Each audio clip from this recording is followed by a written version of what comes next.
আমার নাম ইসরাত জাহান সামিয়া।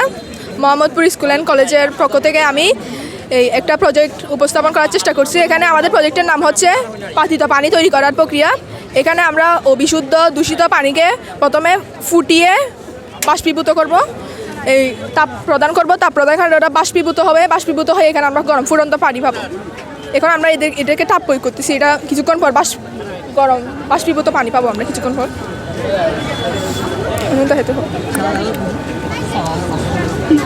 বাষ্পীভূত পানি হিসেবে আমরা পাবো। আচ্ছা, এটা তো গ্যাস ছাড়া মাটি চুলা ব্যবহার করা যাবে?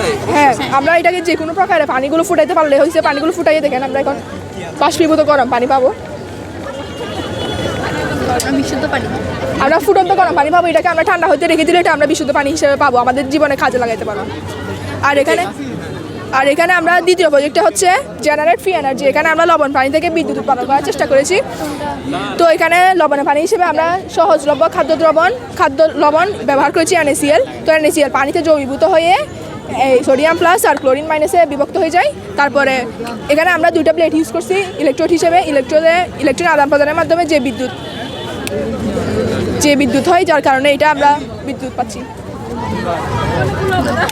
এই ছিল। পুরো বিদ্যুৎ এমনি সূর্য থেকে ডাইরেক্টলি চলতেছে নাকি? না, এটা আমরা এখানে লবণের পানি থেকে বিদ্যুৎ উৎপন্ন। পানি থেকে বিদ্যুৎ। আচ্ছা আচ্ছা, 220 ওয়াট গোল্ড। এমনি মনে করেন এক পরিবার বা চারটা লাইট বা চারটা এরকম কি ব্যবহার করা যাবে কিনা?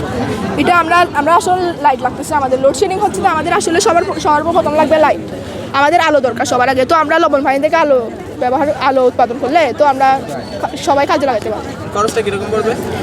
এখানে খাদ্য লবণ তো সবার বাসায় তো সবার খাদ্য লবণ থাকে। তো আমরা খাদ্য লবণকে দ্রবীভূত করে পানিতে বিদ্যুৎ উৎপাদন করছি।